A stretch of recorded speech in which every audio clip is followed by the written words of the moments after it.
मैं उद्योग निवेश के संबंध में तो दोहराना चाहूंगा कि अभी इस जनवरी तक हमारे करीब करीब सभी संभागों में रीजनल इंडस्ट्री कॉन्क्लेव हो जाएगी, लेकिन 2025 का तो पूरा वर्ष हमने उद्योग वर्ष के रूप में ही मनाने का निर्णय किया। अर्थात संभाग से भी हम नीचे ले जा करके सभी जिलों तक औद्योगिकरण की इस अभियान में सबको सहभागी बनाना चाह रहे हैं। हर एक कोई किसी भी सेक्टर में निवेश करना चाहे। परमात्मा की दया से मध्य प्रदेश के अंदर भूगर्भ संपदा, वन संपदा, जल संपदा, भौगोलिक भूमि पर्याप्त है। ऐसे में हम अलग अलग प्रकार के, पहला हमारा चरण है अपने स्थानीय उद्योगपति जो ऑलरेडी काम कर रहे हैं वो अपना काम करें, उनके काम को बढ़ाए।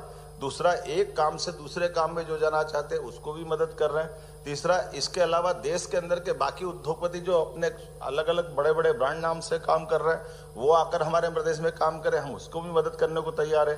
चौथा, इसके अलावा कोई विदेश के बैठे हुए निवेशक है वो भी आना चाहे तो समान रूप से हम इस पे पूरे पे काम कर रहे हैं। मुझे इस बात का संतोष है कि लगभग इसी आधार पर 4 लाख करोड़ का, जैसे मैंने पहले अपना उल्लेख किया, और इसके लिए हमने उज्जैन, जबलपुर, ग्वालियर, सागर, रीवा, नर्मदापुरम और अगले महीने 16 तारीख को हम शहडोल संभाग की करेंगे।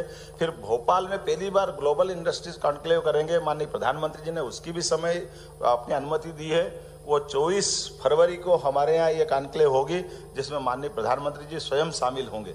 मुझे इस बात की प्रसन्नता कि एक तरह से हमारे पास ये 3 महीने का रोडमैप अभी तैयार हुआ जिसमें प्रधानमंत्री लगातार हमारे पास इन कामों से जुड़ेंगे।